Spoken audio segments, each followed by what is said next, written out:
Pentagon is all set to host what we thought they would. Top arms companies in America today, if reports are to be believed. A protracted war in Ukraine is a massive, massive, once-in-a-lifetime profit opportunity for America. And it is time this US war bonanza is exposed, ladies and gentlemen. Let's debate.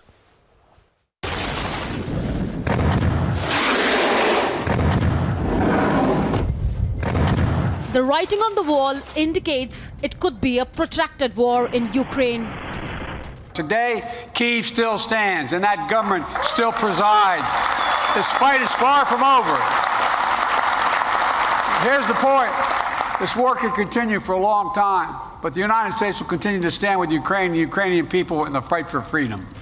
And the Pentagon is sniffing an opportunity. Reports indicate it is all set to host leaders from top 8 US weapon manufacturers to discuss the industry's capacity to supply weapons. Just over a month of the war has meant a spike in stock value for American defense companies. And the deals are pouring in. Germany is all set to buy 35 US F-35 fighter jets that cost about $77.9 million each. Billions are being made. Factors from armed private security contractors like Blackwater and DynCorp to defense companies, this war is a bonanza. It is a time to call out the American war economy. Let's debate.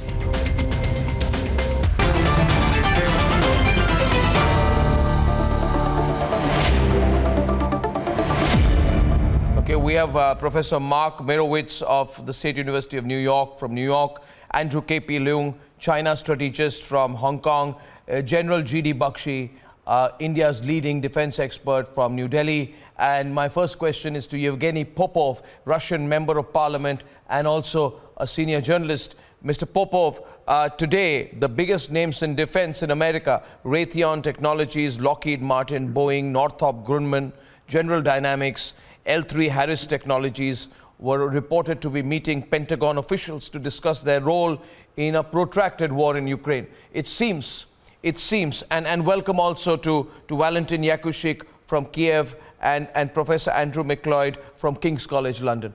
It seems, Yevgeny Popov, that the America is really excited about the prospect of a long war, a protracted war, a never-ending war. They seem to be preparing for a very long war. Is Russia prepared for that?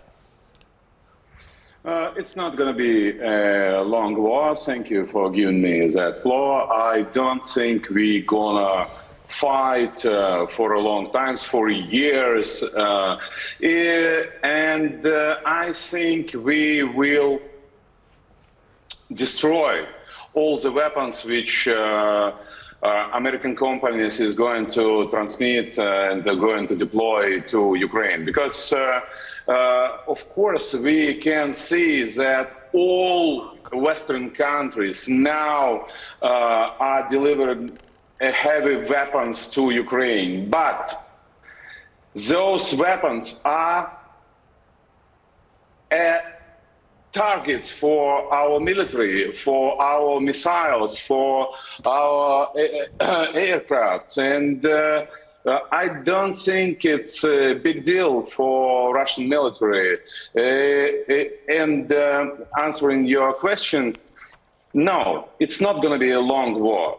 And it's just a dream for America. It's just a dream for United Kingdom, because they can earn huge money on weapons, on contracts, on a lie about Ukraine and everything else. Yeah, I just lost your video there, Mr. Popov. If you can just switch on your video once again. We go switch on your video once again. We lost your video line. I can hear you, but we lost your video there. Can I have you back, please, Mr. Popov? Can you hear me? Okay, we lost the line. We'll bring him back. Okay, so Valentin Yakushik, Mark, exactly what I predicted, you know, such excitement in the American war industry. Let's make it a long war. Let's make it last. Let's sit with Pentagon. Let's extend this, Professor Mark. This is exactly why the profits and share prices of these companies have been going through the roof. So what I had said earlier, that the real intention in America is to feed its war economy for years. They are slurping as Ukrainians die. This is their most exciting moment as tens of thousands of Ukrainians continue to be killed. How ironical, Professor Mark, and how cruel for the American arms industry to be indulging in this kind of profit-making, while Ukrainians die, without committing a single American soldier. Yes, Professor Mark. Well, I think that is not the right focus. I mean, the gentleman spoke about the dream for America, but actually it's a nightmare that was created by Russia. You know, this would all stop in 1 minute if Russia stopped attacking with aggression against Ukraine. In fact, our president, President Biden, I believe today or yesterday, called Russia's actions genocide. So it's in about 10 seconds, if the Russians would pull out, then there would be no need to supply weapons to defend Ukraine against external aggression. Let me finish. And the point being that who started the war? Russia. Who is committing atrocities against civilians? This is our president is talking about this. So defense industry, in my opinion or not, is really besides the point. So I don't think they're excited about it. I think the defense industry of the United States makes itself available to provide weapons to defensive purposes, javelins and stingers, to protect the Ukrainian people, and particularly the innocent civilians, from the extraordinary aggression. And I'm quoting my president, President Biden, and my UN ambassador and my Secretary of State, who have spoken about this. So if Russia wants to stop, they should stop, and then there won't be any need for any weapons. No, that's all right. But again, focused question, Mark. And Mr. Popov is a Russian MP. He will respond to you, not me. I would love to engage with you. I would love to engage, but I say this to you. Just a simple and elementary question which can have a very, binary kind of reply. Tell me, Professor Mark, is it true or not that in America, as these billions, maybe trillions are spent, and companies like Raytheon, Lockheed Martin, Boeing, Northrop, General Dynamics all make a lot of money, is it true or not that many jobs will be created in America? Is it true or not? Is it true or not that it will be excellent for your economy? Is it true or not there will be huge profits for American companies, right? And is it true or not? Is it true or not? Therefore, allow me to complete that the war is a bonanza for America. It's a bonanza of unparalleled proportions. It's a fantastic thing. It's the best thing that can happen for the American economy, the American people, for the American government, and for the defense companies. It's magical. It's magical. The turnover of these companies will go through the roof. Am I right or wrong? Don't go into the... am I right? Am I right? How about this? You're right and wrong. Okay? I am right. That the defense industry is an industry in our country, which is a capitalist industry, and there are defense industries around the world. These are big companies. And is it also true, Professor Mark, that after the exit from Afghanistan, the defense industry had no source of sustenance till Ukraine happened? You needed Ukraine.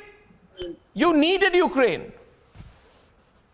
It's an absurd argument, and here is the point why I say that. Because if there were no attack by Russia, if there were no aggression by Russia, then there wouldn't be any need for all these countries, not just the United States, by the way. Popov. It's other countries too. Czech Republic is providing weapons. Shall we open this? Finland, many other countries are uniting to save Ukraine from unabashed, unballed aggression that we have not seen in the world since World War II. Shall we open it up? So honestly, yes. Shall we open it up from London? What do you think? These are companies, Professor McLeod. I think defensive. I think if Mark, would you let me speak, please? Mark, can you let me speak, please? Go ahead. Yes, Andrew. Well, hang on. You don't know me. I don't know you, but I've been asked to speak. So, Mark, please respect the other guests. I think that you're setting up the discussion here in the wrong way. It's not a binary argument. There's a whole lot of complex things that are coming in here together. So I'll make 4 very quick points. Quick point 1, it will be a long war, because if Russia succeeds in its territorial desires, then you're going to have multi-generation, multi-decade insurgency coming out of the Ukrainian people. That's clear. Point 2, Over the last century, Switzerland and the United States are the two countries that have economically grown the most because of conflict and war, one through banking and one through production. Third point, President Eisenhower is the first person to talk about the military-industrial complex when he left the presidency. And fourthly, this is where Mark is right, none of this would have happened if Russia didn't invade Ukraine. So yes, some industries are going to profit. No, it's not right to set it up as binary. Yes, it's going to be a long war. And yes, the US military will win. Yes, Professor McLeod, I'm getting a response from General Bakshi here. I'm focused on the money part of it, and my only simple proposition is, and I'm not putting any value judgment, is that when Germany puts in $100 billion injection in defense and they want to get F-35s, who do they buy it from? They buy it from the Americans. So all the billions, hundreds of billions. Raytheon says Europe is big. Raytheon says we're so excited. And what does Raytheon do? They're a missile manufacturer. They're excited. They have been uncontainable in their excitement. At the behest of American companies. General Bakshi, no, I made my point. General Bakshi, my point is on money making. General Bakshi. You know, Arnab, it is to my mind highly immoral that a nation, you know, induces the Ukrainians to fight the Americans and the NATO, and then they leave them high and dry with promises that we'll keep selling you weapons. You can fight till the last Ukrainian standing, till the last building in Ukraine is standing. You keep fighting, we'll cheer you on. We'll give Zelensky a global platform to exhibit his authorial skills. And at what cost? At the cost of the Ukrainian people. It is this that I feel terrible about. They have led the Ukrainians to face the music. The Ukrainian 40 cities have been reduced to rubble. And you know, you blame it very conveniently on Russia. May I invite you to read what the very respected Professor John Mearsheimer has said, who started this war. It is the Americans who pushed the Russians into a fight, who kept pushing NATO to the borders of Russia. Last year, you know, Arnab, in July they had a major military exercise in which the Americans, the Ukrainians, the Polish and the Latvians participated. They gave Zelensky the impression that you fight with Russia, we will step in. What happened in the month of December? They had a major naval exercise called Sea Breeze on the coast of the Baltic, on the coast of the Azov Sea. They invited 32 navies. You know, what happened in December? The foreign minister of, the foreign secretary of the United States signs an agreement with the foreign secretary of Ukraine. Yeah, but they're saying, you know, they're saying the Budapest 2008 agreement. Yeah, but they're saying, for all practical purposes. Yeah, but they're saying, I want to go to Andrew KP Leung. I'm come back to Mr. Popov. The point, what the Americans are saying, and what Professor McLeod from London said, they're saying we don't want to spend the money. Yes, we will make money.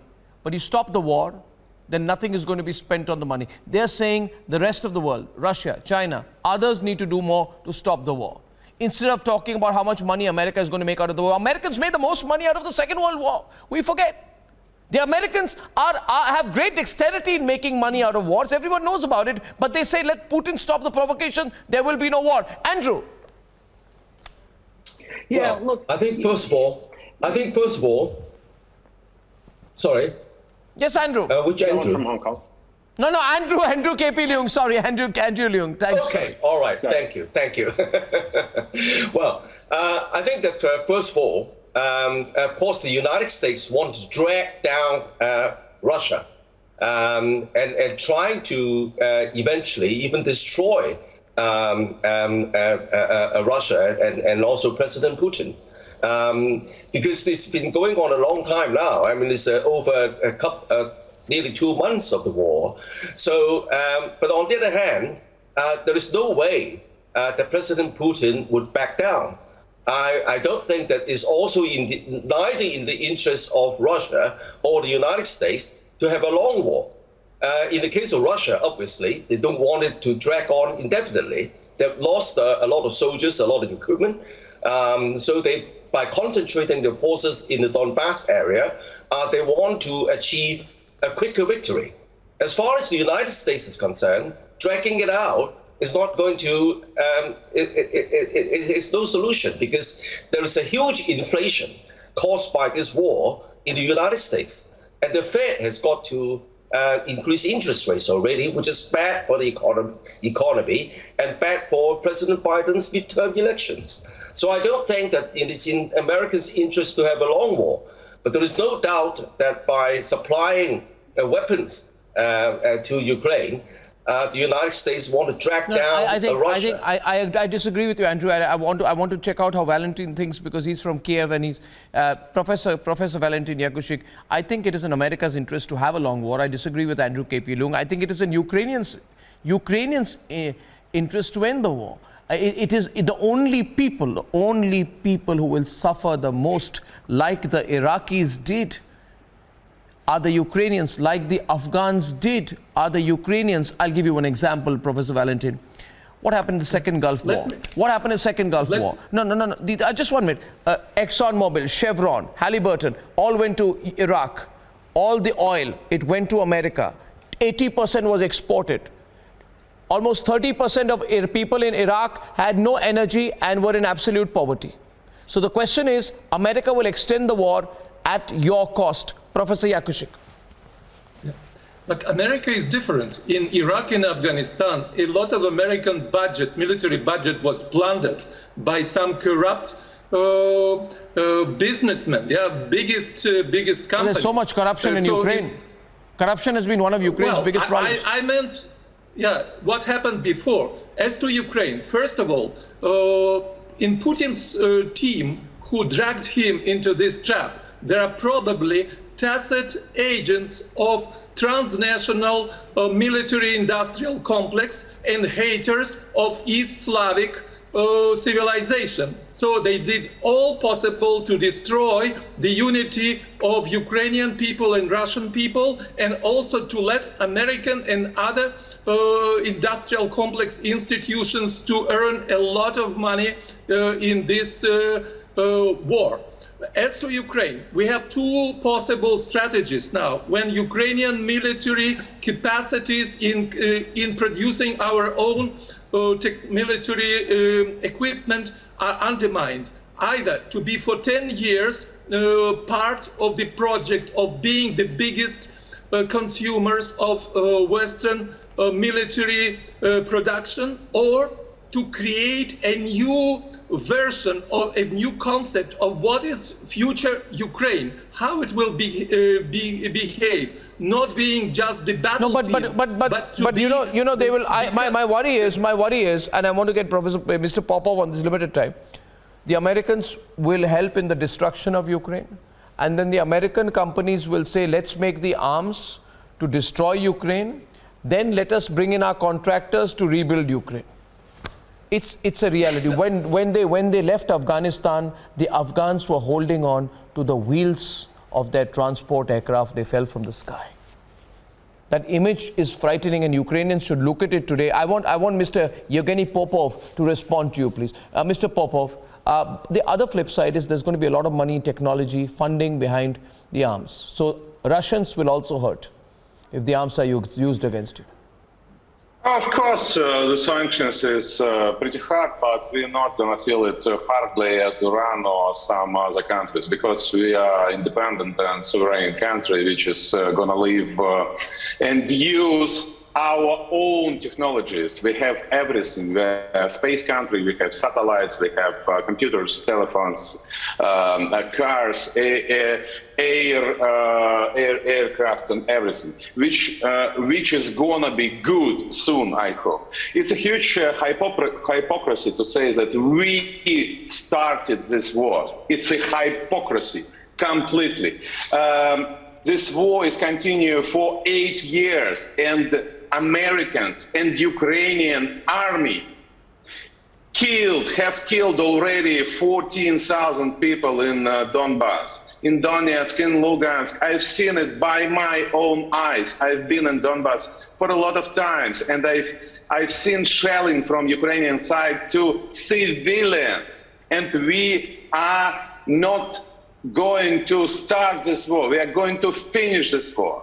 And of course, we are fighting with American world order, because we're not going to live under the American umbrella. We don't need it. We have our own umbrella. We have our own mind, and our people are independent, as in your people in India. You can make your own decision. It's your right. It's our own right in Russia to do what we think it's right.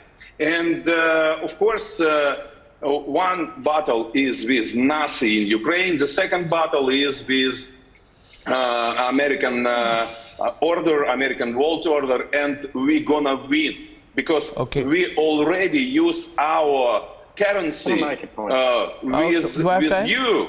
With China, with some other countries. We can trade by rupee, by ruble. I know a lot of you disagree. 1 minute, I can 20 seconds to disagree. 10 seconds each. 10 seconds each to Professor McLeod first and then to Mark. Yes, please. Professor McLeod first.